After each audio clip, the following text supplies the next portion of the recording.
Hi, Tash. How's it going? Good, thank you. How are you? Yeah, good. Thanks for coming on. No worries. Cool. So talk through the format. If you could just start like right back at the very beginning, as far as you want to go back, and you've got a really fascinating journey. So think of it, How much time do you have? 7 hours today. No, I'm, I'm joking. Okay. Well, do you want I guess what kind of stuff do you want me to go back to, like when I started my career, or? You could go upbringing, leaving school, whatever you think. Oh, People, okay. people just love hearing people's journeys about how they got like to where they are today and hmm challenges they face and things like that. And yours has been like really interesting. So. Okay, so well, I'm 43 now, so let's go back a bit. I never finished high school, so I quit school at 17 because I was born in April. So I And was where were you I born? was pardon? Where were you born? Oh yeah, so I'm from Melbourne, Australia, but I live in England. Um, anyway, so I quit school at 17 and I was working three jobs. I was working as a cleaner of an office. I worked at McDonald's and I was working at Safeway, which is like a grocery store in Australia. And I remember when I was at my McDonald's job, I said to my boss, the manager on site, I said, I'm not coming back tomorrow. He was like, why? Like, oh, I'm going for a job as a junior law clerk in a law firm, and I'm going to get the job, and then I'm going to quit here because I can't do all of those jobs. And he's like, I guess we won't see you again then. I ended up getting that law job, What made but you? basically in my Why did you choose to go into the law? Like, what was that big change? well, because when I was a kid in like grade 5 and grade 6, I wanted to be a lawyer. Not really understanding how it all worked. I just liked the dramas of the law of the TV, like how they Oh, okay. objection and all that kind of stuff. I was like, yeah, I want to The defend drama. people. Yeah. And even to this day, I love a good like a law show, like a law drama on the TV. I love it. I'm a big fan. Anyway, so from like 17, I sort of did all these little offside jobs. And then I moved to Sydney, from Melbourne to Sydney. So I moved to Sydney because my sister was there and my mum wanted me to go check out what she was up to. And while I was The there, I older met or a guy. younger? She's younger. So I'm the eldest and Okay. I'm an only child from parents. And then I've got siblings that are from other marriages. Okay. Anyway, so I moved to Sydney and while I was there, I met a guy. And while I was there, I started working in a mobile phone store. So I basically transferred because I had a lot of jobs. So So what I happened for transferred. so you got into the law firm and quit? No, I got into the law firm, got glandular fever, and then had to leave. So because I was so ill, and I couldn't hold up the job. But I did work there for a while, and I learned some stuff. But Yeah. I was 17. Like, what do I Yeah. know? Anyway, I did. There were other jobs that I did do, and one of them was I worked in a mobile phone store on Chapel Street in Melbourne. And when I worked there, they were expanding into other areas across the state. And so what I did was I transferred my job as a sales rep for a mobile phone store in Melbourne to a Sydney store. And when I worked in Sydney, I met this guy. When I met this guy, I am getting somewhere. When I met this guy, I ended up going out with this guy, well, being engaged to this guy for 5 years. So from like 17 to the age of 23, not only was I with this guy, but we ended up opening up 3 of our own mobile phone stores and an importing and exporting business. Wow. So now he was mainly the brains behind all of that because he Yeah. knew the industry really well and he had all the contacts.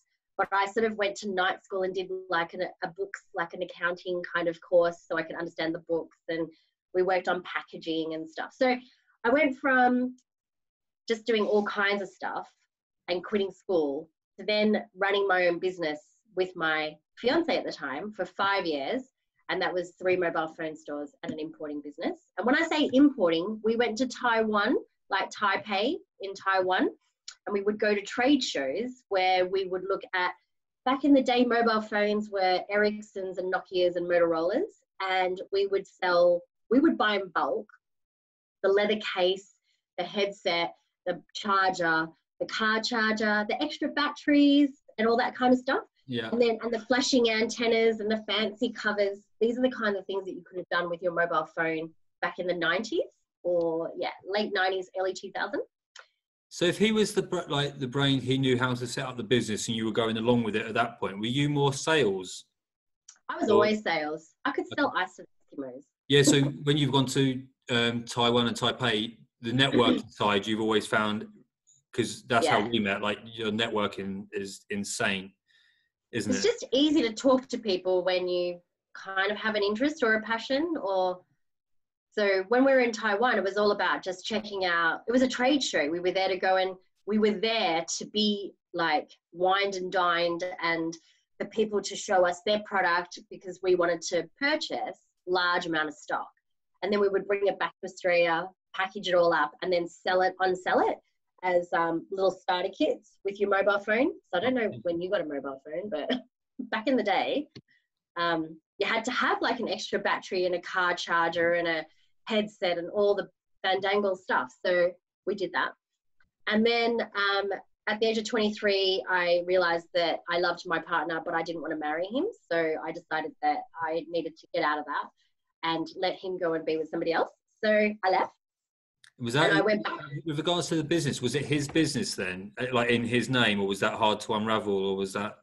No, he was Yugoslavian before it split. Okay. So kind of, I was just like, we were partners, but I could have walked away with half. I just chose that it wasn't appropriate, and I didn't need any of that. I didn't really care for any of that kind of stuff. I thought if I can make things pretty good back then, I can do it again and again and again. I just have to work out what it is that I want to do. So yeah, so when I was 23, I moved back to Melbourne after living in Sydney for a really long time, and then just worked back in the banks, started back in finance. I say back in finance because even though I was co-partner or co-running this mobile phone business with my then partner, I was also working full time. So when you start a business, at least for me in my experience, when you start a business, I've never ever had my corporate or a normal everyday paying job to then go and work in the business full time.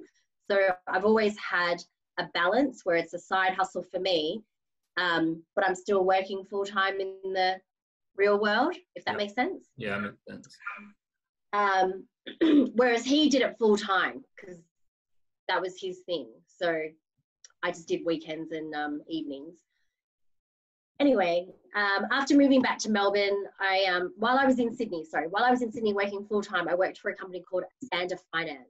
So I was selling over the phone what you call car finance, chattel finance, equipment finance. People would dial in, and Sander Finance is a subsidiary of ANZ Bank, and ANZ Bank in Australia is one of the big 4 banks in Australia.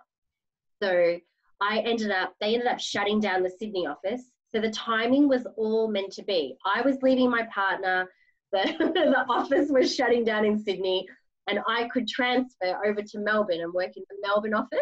So that's what I did. I just transitioned. I just transitioned and went home, and then went back into a new job. And then I started as I continued on as like a normal consultant over the phone as part of a team of 10. And then I got promoted to second in charge of my team. And then my manager moved on to another role, and he made me the manager of my team. Can you believe this? I got made a manager of my own team, and I was the youngest, and it was full of men. So I learned a lot very quickly about how to manage people. How did they take that initially? Was there any issue? Yeah, there was issues in the sense that, like, it was not that they questioned my ability or like that I could do the job. I think the hardest thing for all of us to adjust to was I went from being their peer to their boss. Yeah, that's always a hard transition. Yeah, and their boss, who's like 24 years old, and they're like, I had one guy who was in his retiring age, like 50 something, and other guys that were older than I was, but they taught me some good lessons at the very beginning, very quickly. Have you got any advice for other people that have been there? I think if I look back, you know, I was really upfront with my team. So on a weekly basis, I was really vulnerable. So I basically pulled them in every week for a normal team meeting, but I would start off my meeting. They would, lucky there was a little bit of respect. They respected me as their peer, but I had to earn their respect as their manager. So what I would do is each week we had a whiteboard in the meeting room, and I would split the whiteboard into 3. What I was doing really well, what I needed to improve on, and what did I need to stop doing? Like, just stop doing because it wasn't working. How old were you then? I might have 24. And had you been taught that anywhere, or you just came up with that yourself? No, I did a lot of self-development in my 20s. What, Kind of because, pardon? through reading? How did you do your self-development? Reading, and also I surrounded myself with a lot of older people. So my people, the people that I hung out with were always older than I was. So I always was learning from, I guess, my environment. I had really good mentors as well. Like, I had exceptional mentors when I was younger, especially at the bank. So I was very fortunate in that regard. But in terms of my team, that team of people made me a really good manager at a very young age, quite quickly. So that was. So when you did that 3 sections on the whiteboard, they clearly and were you encouraging them to do the same? What do you mean? Like, in terms of them giving me feedback, or? No, so you were writing up what you were doing well, what you got to stop, and what you could do better, or what you weren't, or I can't remember exactly what they were. What was it? What you got to stop doing, what you want to continue doing more of, and what you got to get better at doing. Is that it? Yeah. And so did you want them to then do the same? So I would do that kind of thing with them on their one-to-ones. Okay. Because when you're managing people, well, when I've been managing people in the past, because I haven't managed people now for 13, 14 years, but when I managed people, we went to regular one-to-ones, and then I'd obviously have to do their performance review. So I used that method with them, which allowed them to have some kind of progress, so that come yearly report or half-yearly like reporting, they knew where they were at. So come review and bonus time, there was no surprises because they were very engaged the whole way through. Just really the way I would have liked. Format as well, isn't it? Pardon? It's a really simple format. Well, yeah. And again, as a leader, I feel people, a lot of the time, people just need to be told what to do, and they're looking for structure. They're looking for leadership. So there's people in the team that I already had highlighted where they didn't need leading, they needed opportunity to strive. Whereas there are some people that really needed, to be told. Yeah. Because that's how they operated. So cool. But yeah, so anyway, after doing all of that team leadering stuff, I got this bee in my bonnet that I wanted to go become a financial advisor. So not from watching TV shows again. So that does sound less glamorous than wanting to be a lawyer. I wanted to be a financial advisor. It's so interesting. So I did all my, in Australia, you've got to go to the Securities Institute, and you've got to do all your subjects to become qualified. So I became a qualified financial advisor. I was, I think I was about 25. I had braces. I looked young, I had braces, but I did drive around in a convertible car because image was everything. Yeah. Slick suits, looking the part, but grateful to myself. I actually knew what I was talking about. So I actually worked for ANZ Bank as a financial advisor, and then got made redundant when there was a terrible crash in the market. And then I became a financial advisor for Westpac, which was another bank in Australia. And then because the way that they did all the business over there, it was back in those days, it was not commission, but kind of commission. So we got salaries, but a client, when they entered into an investment, paid a 4% upfront fee, or they paid an ongoing fee. So there was a different structure back in those days. And then as I decided that I didn't want to work like that, I didn't want to charge like that, I wanted to charge more like a lawyer, where you basically come in and you pay me $1,500 or $2,000 to do a plan.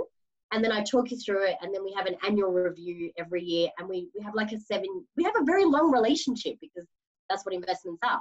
Yep. And then when I left, that structure wasn't in place.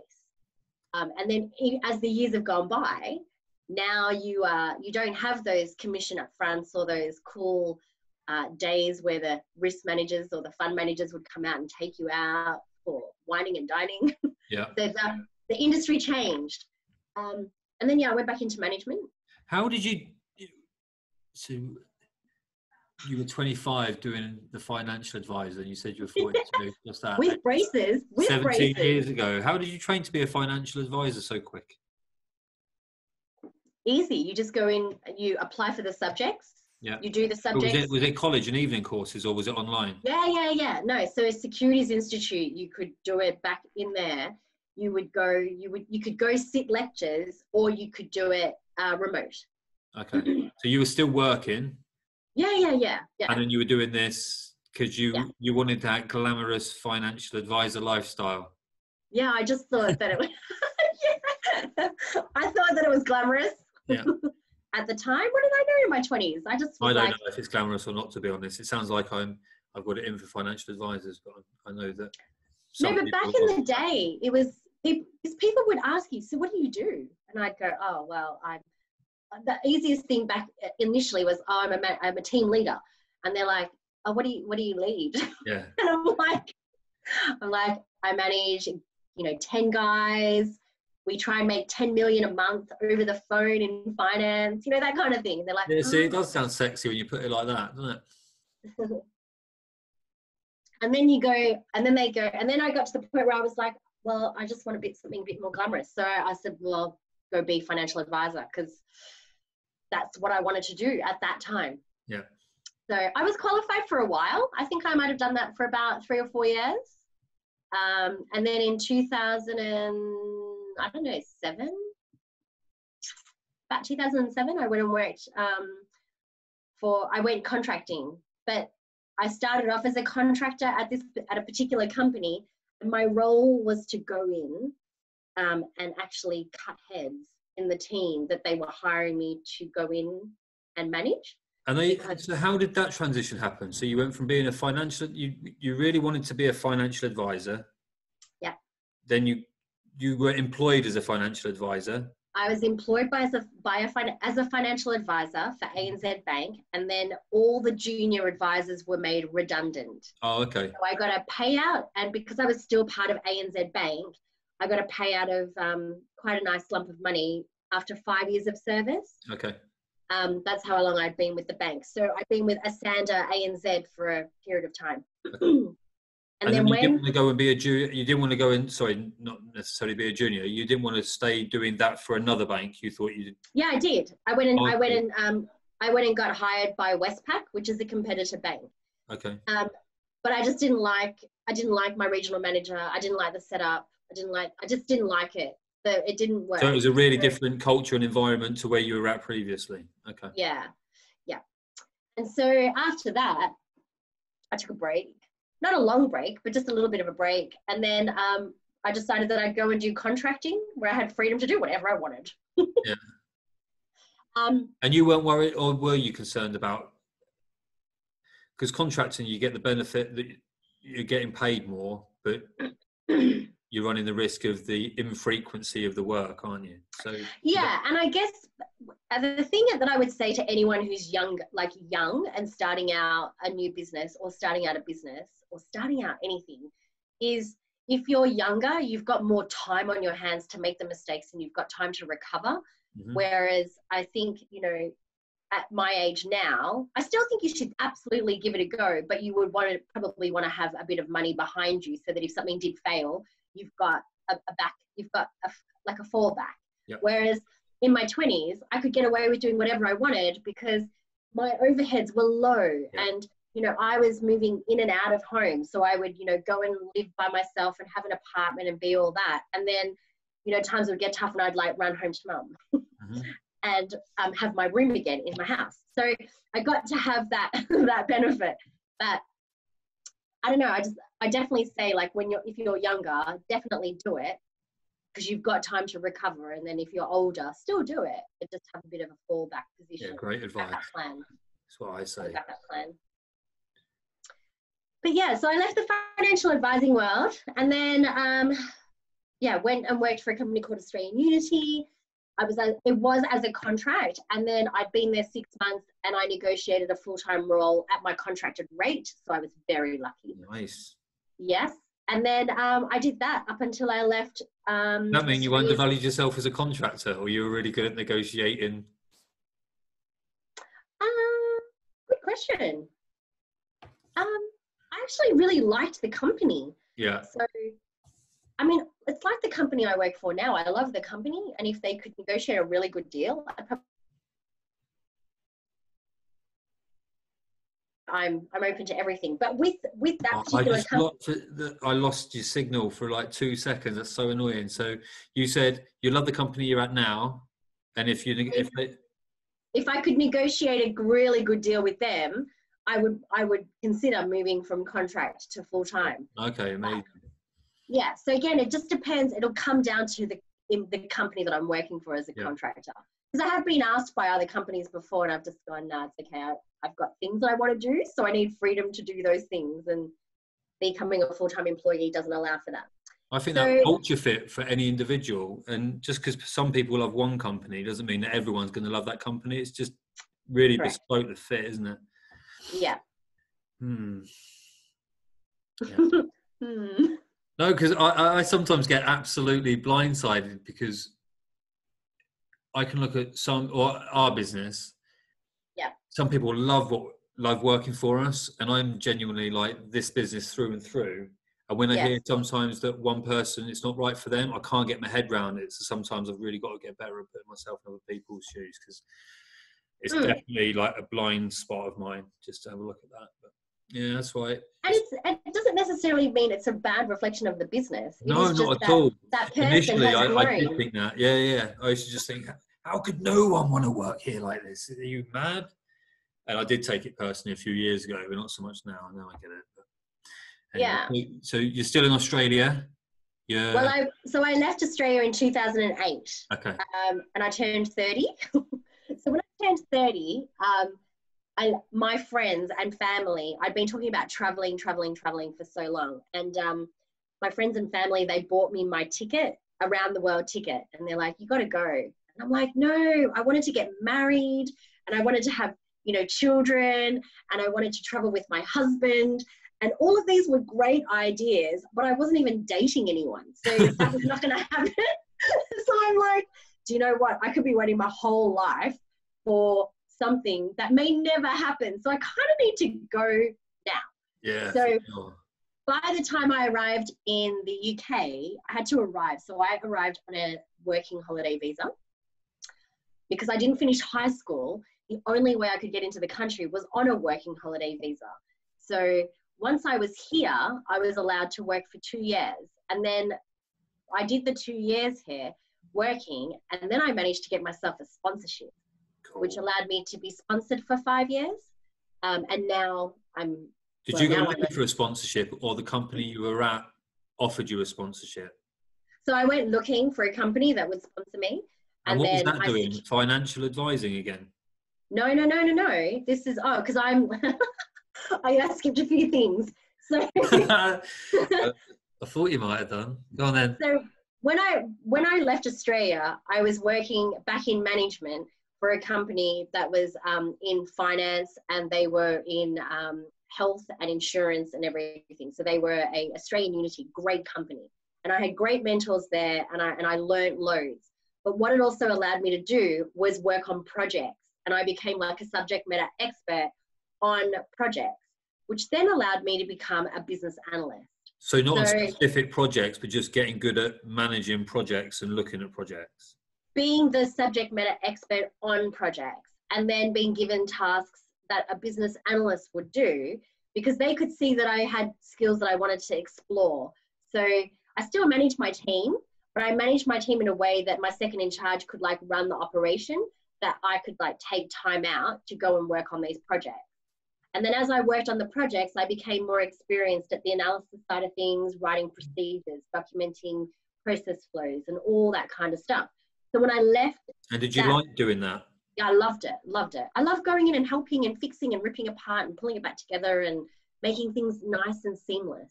So what allowed me to do is when I moved across to the UK, when I got here, it took me 3 months to find a contract job because I was either overqualified or I had no UK experience. Okay. So I was like, this is a chicken and an egg. If you can't give me a job, how am I going to get the experience? And were you going through an agency then to help you with that, or were you looking at it? Yeah. Yeah. No, because most companies, and I was working in finance. So I was going to finance recruitment agents. And luckily for me, after 3 months, I managed to land myself a role at Barclays Wealth in Canary Wharf. So my introduction to the corporate world in the UK was Canary Wharf, which I call that. I won't even tell you that term that I call it, but I used to work there, literally just around the corner in Docklands, you know. So yeah.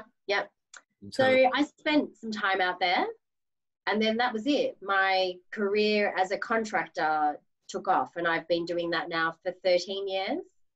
13 years.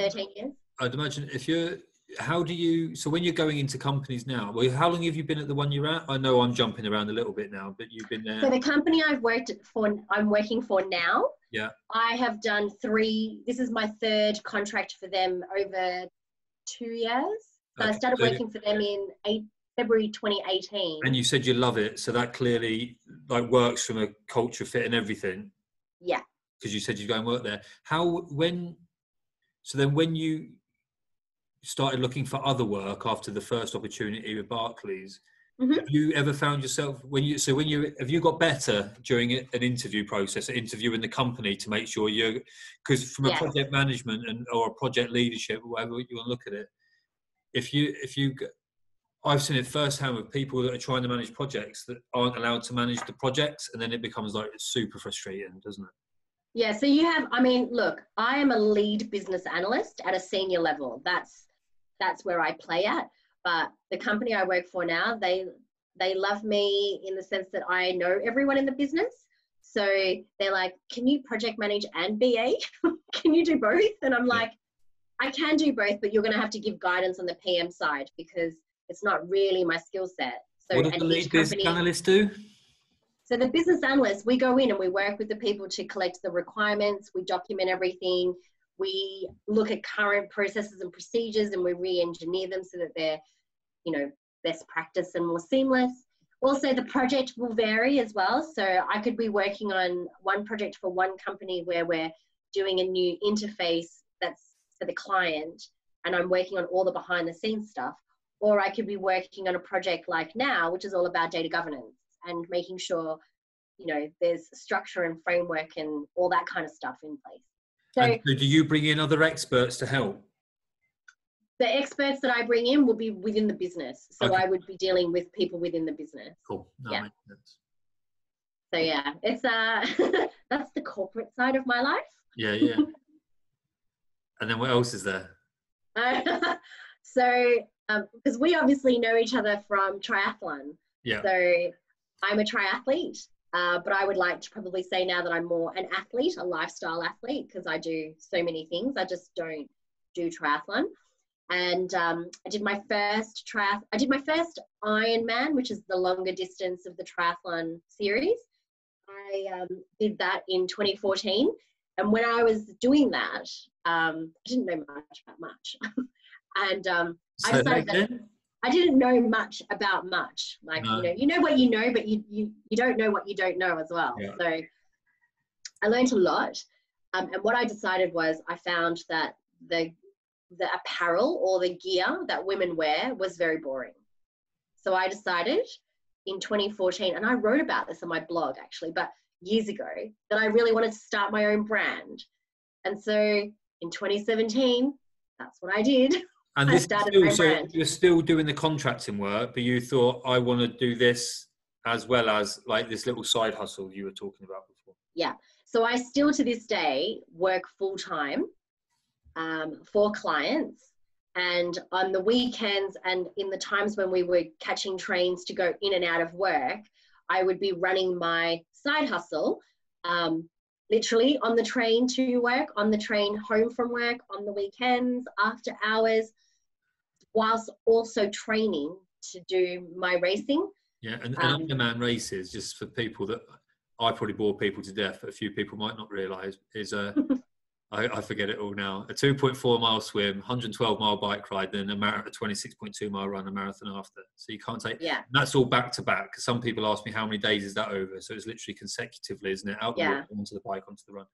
And so I'm trying to put it into perspective for people. So you're doing your full-time job, you're creating a brand, while at the same time, and most people, and I don't know how many hours you train, but most people are training anywhere between like 10, 12 hours minimum up to 18 plus hours a week. Yeah. On top of having a life. Yes. Etc. But some balancing act. That's what I'm trying to. Yeah, massive balancing act. Yeah. Massive balancing act. And you need supportive people around you as well that get that. Yeah. So yes, I would say that I like in 5 years from when I did my first Ironman to now, in that 5-year period, I've done 13 of these Ironman races. And in 2017, I created my own brand and I launched it out at the Ironman World Championships in Kona, Hawaii. So, and now that brand is becoming more and more known. And I was more globally known than I was locally known. So my focus now. And what's the brand name? Stomp the Pedal. So for Stomp the Pedal, it's all about getting known within the UK and becoming I'd like to be the leading choice for women in the UK. However, I'd be happy to come in the top 5 or the top 3 that people go, if someone said, I'm looking to get into triathlon, or I'm looking for really bright, bold gear so I can stand out and my family can see me, who would you recommend? I'd want someone to say, oh yeah, you should check out Stomp the Pedal and blah, blah, blah, and blah, blah, blah. And that's it. And did you take, when you creating the brand, have you used kind of the skills that you learned from doing the mobile phone stuff in Melbourne and Sydney and setting up that business? Did that relate to how you were setting it up now? Like, how did you begin? Yeah, so I'm no designer. So let's just get that. I don't design. I employ people to do things, to take my concept and my ideas, and I get them to create it. So I usually go out to local designers in the UK and go, look, this is my idea. These are the colors I want to use. You go away and come up with something, and then we work together to get the final design. So what I've been doing is, sometimes I have to admit I'm winging it, WINGING. Everyone thinks they're winging it, don't they? I just think that a lot of people wait for perfection. They're like, oh, I can't start because I don't have a business plan, and I'm really not traditional. I did not start with a business plan. Something happened in my family, and within 8 weeks I launched a brand. So that was it. I just knew what I wanted to do, and I was like, right, I knew I'd already been doing like 3 years worth of research and development by buying everybody's kit and just analyzing every piece of it and what I liked and what I didn't like. So when it came to creating my own, I knew, the fabrics I wanted to get and all that kind of stuff. So yeah, there's a lot of work and it's a very long process, but it can be done. And we were talking yesterday about, I think it's amazing how you've created a niche, but you were talking about how you felt you didn't create the niche, or you found the niche and it's worked really well, but then you felt that you're a niche within a niche, so you can be too nichey. Yeah. And I think for my brand, like triathlon is only 1% of the population. Like it's so small. And then the niche within that niche was women in triathlon, right? And what percentage of triathletes are female? Pardon? What percentage of triathletes are female? You're looking at around 25 to 30%, like it's low. So you've got 1% of triathletes, the population is triathletes, then you've got a quarter of that 1%, so 0.2. Yeah. So that's how nichey it is. And some people would say that's amazing, like you've identified a niche and you can, because you do, if anyone checks out your social media, you seem to be nailing the niche though, don't you? Appealing to. I guess my niche is me, really. Like, I'm a woman in triathlon who is, you know, I love bright and bold. I want to be seen when I'm on the road. I want my family who are going to come to a race, or my kids. I don't have kids, but if I had kids, I want those people. I want them to be able to see me coming. Yeah, that's why I end up having the garish kit, just for that reason, to stand out. So that's from other people I've been chatting to. They were talking about knowing your consumer and things like that. So because the consumer is you, and you're targeting the yous, that's pretty cool, isn't it? So you definitely know what the consumer wants. Yeah, and I also, look, I have a group. So what I've worked out is a lot of my clients are repeat clients.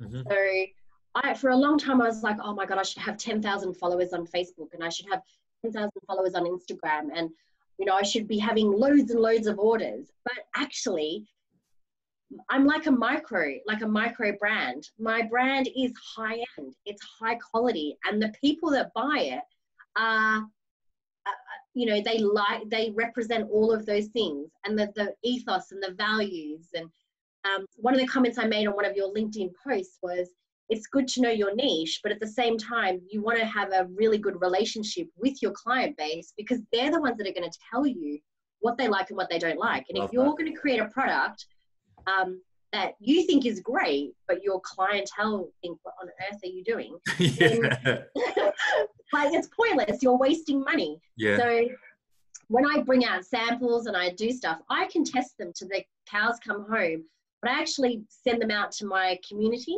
and I get them to, like, I send it to them, and I send them like a sheet as well, and they have to talk about how it feels, how it fits, the performance, and, you know, what were their first impressions, and, you know, how did it feel to put on, and was it easy to put on, was it hard to put on? Like, it's all these kind of things that. That's why that's calling it a community is exactly it. They feel really part of it, don't they? Yeah, to the point now, if they see another, we call them stompettes. So if they're wearing gear, even if they don't know the person, if they see somebody else in Stomp the Pedal, they have no problem stopping and chatting. I love that. Or getting photos together and then sending them to me. And that's when I know I've hit the mark with what I want to do. Yeah. And I need to remember not to look at my competitors, because that sort of takes you away from staying in your lane. Like, I like to stay in my lane. I like to know what people are doing so that nothing that I create looks even similar. But I don't want to know what they're doing either, because I want to take my brand down a completely different path. So it's a niche, but I don't want it to be a niche anymore. I want to create my own niche. Yeah.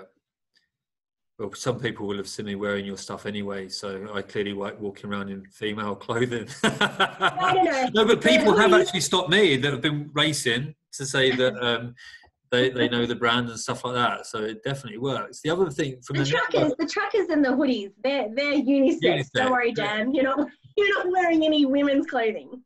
No, not publicly. That goes on behind the scenes. That's a whole other story for another podcast show. That's why people keep asking me to get interviewed for it, because they want to know my story, but there's some things that I don't have to share. I'm clearly oversharing right now. And the other bit from networking, because you are competing against some really big brands, that's why it's cool with your community, because that sets you aside. You've got pros wearing, not always for racing because they're really sponsored and stuff like that, but actively they're really supportive of your brand as well. How you might not want to give away secrets, like how you go about doing it, but clearly you're in the brand. Look, I'm really fortunate that I actually knew these women when they were age groupers. So I knew, for instance, Lucy Charles. I've known her since she debuted at Kona as an age grouper and won her age group at like 24, 23. Like, I've known her for a while, and then we developed a friendship. And this is Lucy Charles is now, she'd be classed as like the second best Ironman female in the world, borderline first, wouldn't she? Yeah, I would say she's probably got one of the best female triathlete brands, as in her personal brand itself. She's done exceptional with that, and she's got a good team. Yeah. And yeah, she did wear my kit initially, but you know, when you get to that level, you need to get your whole role is about getting paid. So you get paid to race if you win. But sponsors, like big companies that I cannot compete with, they're paying good money for those people to wear, to eat, to sleep, to dress, to nutrition, all of that. They pay for all of that. So I was fortunate that when she was an age grouper, she wore my kit. When she was a pro, she wore my kit initially, and then contracts were signed and she got paid, and then she needed to go do those kind of things. There are people like Ruth Still and Fenella Langridge and even Lucy, ladies. There's still the odd post on Instagram where she's wearing your kit. Oh yeah, so she's allowed to wear things like my hoodies. Yeah. She can wear any of my sports bras and things like that. She just can't wear my cycle kit and tri kit and stuff like that because she's sponsored. So as long as the brand that sponsors her don't mind her wearing product that they don't make, then it's okay. And so you were talking about Ruth as well, being one. Yeah, so Ruth Still, she wears my kit, but I've known her as an age grouper and she has bought all of her stuff. So I said to her, when you negotiate with your new sponsors as a pro, you need to let them know. Just turned pro. This was her first season as pro, wasn't it? Correct, yeah. What a and season. she wore my, you know what, interestingly enough, she wore my tri-suit for her debut pro race in Western Australia, So she got heaps of support from my Australian followers out there for the brand. And that was her only race that she was able to do this year because of COVID. So she's sponsored, but she also does wear my kit for training and things like that. Yeah. She's allowed to do that.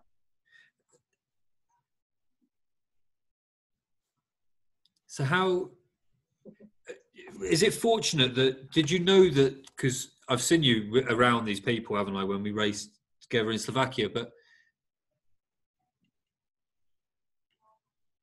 did you just meet these people and form a relationship and it just so happened that they became to be incredible and like really luck? Or did you didn't target or did you unashamedly initially think, right, these are the top age groupers? No. So for starters, you've got to remember when I came to the UK in 2008, I knew no one. So I had to establish myself in a new country from a career perspective. And I'd only just started triathlon, like sprints and super sprints back in Australia. And then it was not until 2010 that I actually went and I lived in Richmond at the time, and I joined my local tri club, which happened to be Thames Turbo Tri Club, one of the largest triathlon clubs in the southeast, I don't know, south. And then all of a sudden, it just became that because of my personality and because of personality of the Brits, I kind of brought people out of their shell and made it okay to be loud and crazy. And so it just got to a point where I would get introduced to people would introduce me to people, friends the reason why I got to know like Ruth, for instance, I think we also followed each other on Twitter. Twitter was a good platform at the beginning as well. Like there was this upstart me who'd never really done a long distance triathlon. I'd done sprints and I worked to Olympic, then I went to half Ironman. And then when I decided I was going to do an Ironman, I'm like... Yeah, you did it the right way. People earning their stripes, essentially. Yeah, I like to earn my stripes, yeah. And understand the process, you know, like respect the distance kind of thing. And then as I went through this process, I got to like, and I was prolific on Twitter because Instagram didn't exist back then, right? So back then I was like, wow, I'm going to get myself sponsors. And people were like, come on, Tash, you're not even good. I'm like, I know I'm not good, but mate, I can sell. And at the end of the day, if you don't understand that's what sponsors want, then this is why some pros don't do so well in the sponsorship game. I completely agree with that. Yeah. About being visible. Yeah, you can be fast. And I think they're learning this now. Like they're learning now to show up every day on some kind of platform because that's part of your job. It's not just about being fast as a triathlete and winning races. It's how do you connect with the community? How do you influence the community? Can you sell them this product if I sponsor you? Yeah. If I pay you 20 grand a year, how are you going to return that money back to me? That kind of stuff. So it's exposure. And so they've had to learn a lot. Anyway, I ended up having a shitload of sponsors for a nobody. And that was actually via Twitter, which is even harder because but text, isn't it? Yeah, but back then Twitter was the place. It was Facebook and Twitter. And then now Twitter, Facebook, Instagram, TikTok, oh my God, all of them, they all have a slice where they're really good at. Mm-hmm. I use Facebook purely for connecting with my community, but I use Instagram to show the brand off.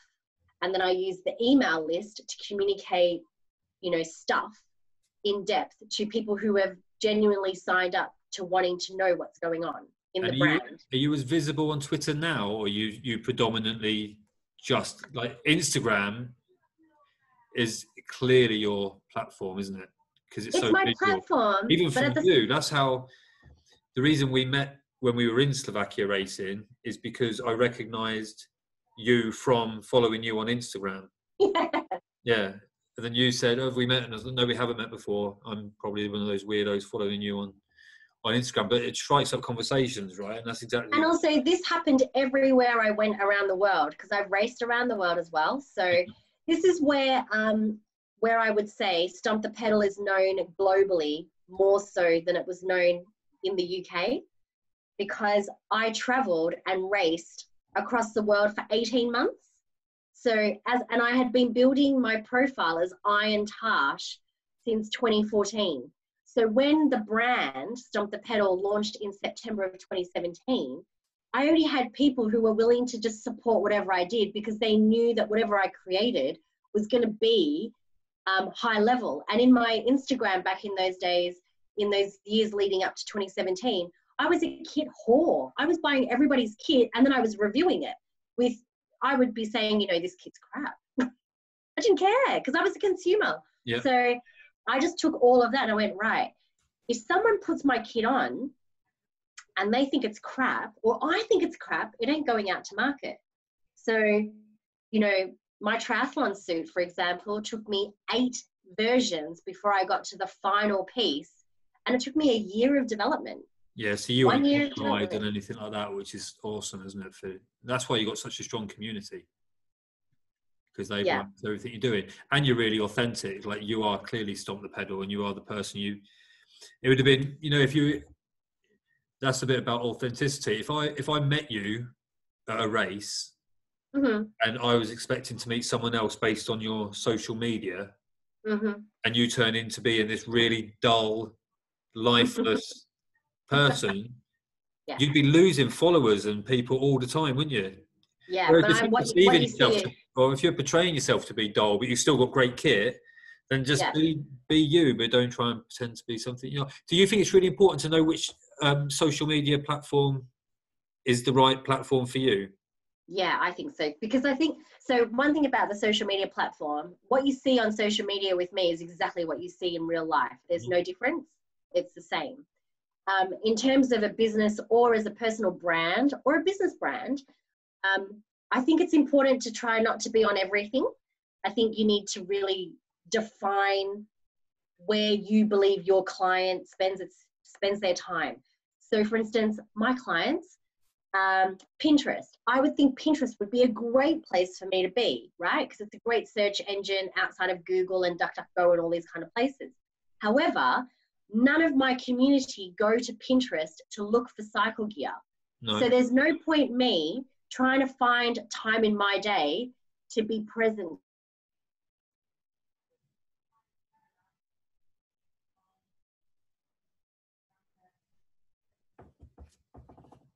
Pausing this. Go. So in terms of, in regards to social media and for brands being personal or business, and working out where they want to show up, it shouldn't be them who decides where they want to show up. They've got to see where their clients are spending their time. Yep. And so I wanted to look at how Pinterest, for example, could serve me and my brand. But when I surveyed my community, none of them hung out there. They looked at Pinterest for things like home decorations and DIY and how to do their nails, but they don't really look for cycle attire or triathlon gear. So I decided that I'll have a small presence there, but it's not something that I'm going to spend time of my day and dedicate to Pinterest. So I discovered mainly that my two key areas for me in terms of social media is Instagram and Facebook, for different reasons. And then you've got LinkedIn. I don't use LinkedIn at all really for my brand, but I use it for my business and my corporate life. So each platform serves a purpose. Yeah, each platform serves a purpose, but as a brand owner or a new business or a startup, you need to know your client and you need to know where they hang out. You don't want to talk to them on a platform where they don't visit. So I think that's really important as a startup. Your client and know where they hang out. You just got to get down with the kids, mate.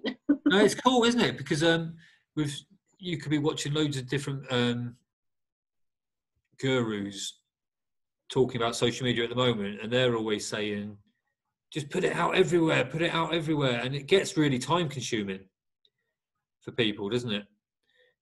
And so you could easily be wasting your time with Pinterest, still persevering with Twitter, of which no one's really, it's not resonating with anyone because your followers aren't there and the people that you're targeting aren't there.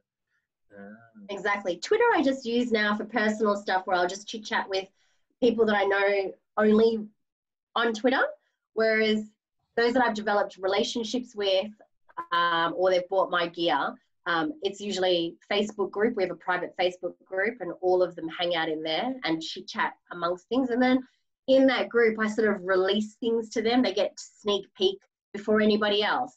They will receive, I don't do ambassador programs, but they will get an exclusive design that only those people in that group will get that design. So that when they see themselves out on the street or at a race or at a yoga class or whatever they're doing, and they see somebody else in the same design, they will know, you're part of that Stomp Pet group. Whereas, so essentially, you're creating a cult rather than a following. Yes. Yeah.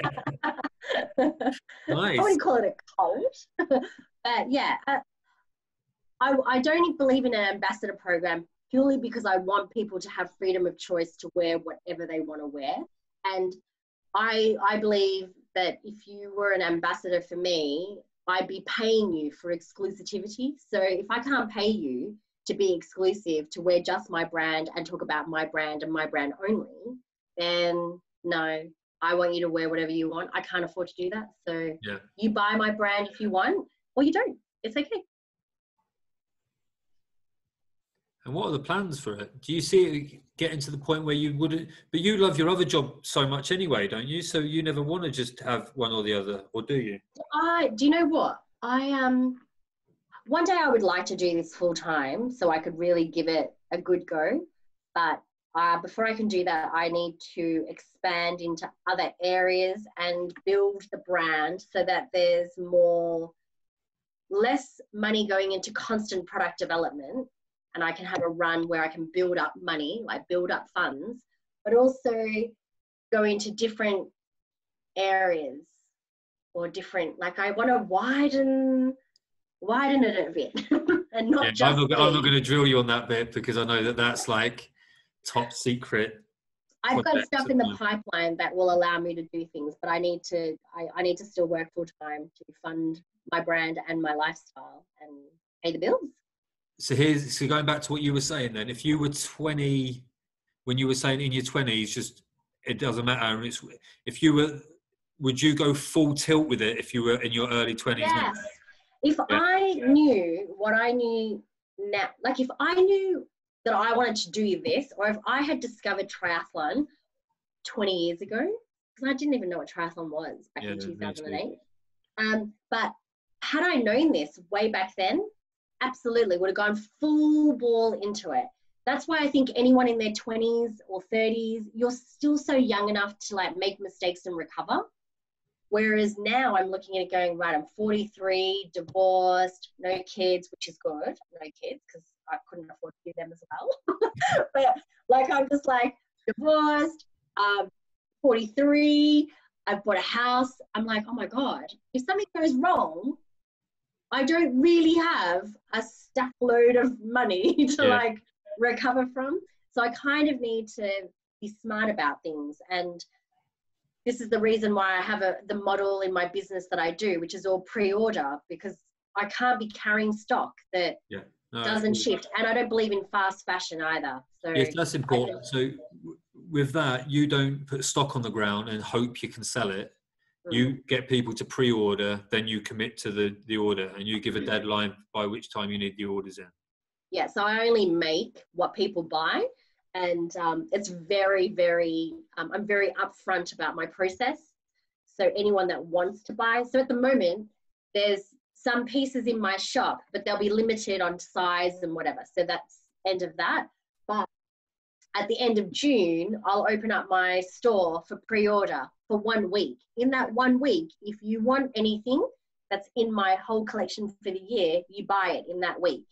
And then I shut the shop.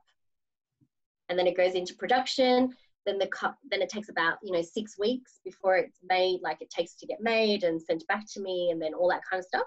Then it goes out to the client, and then they get one more chance later in the year. And then at the end of this year, all designs go into the archives, and they can't access these designs ever again. It's all brand new next year. You're making it desirable as well.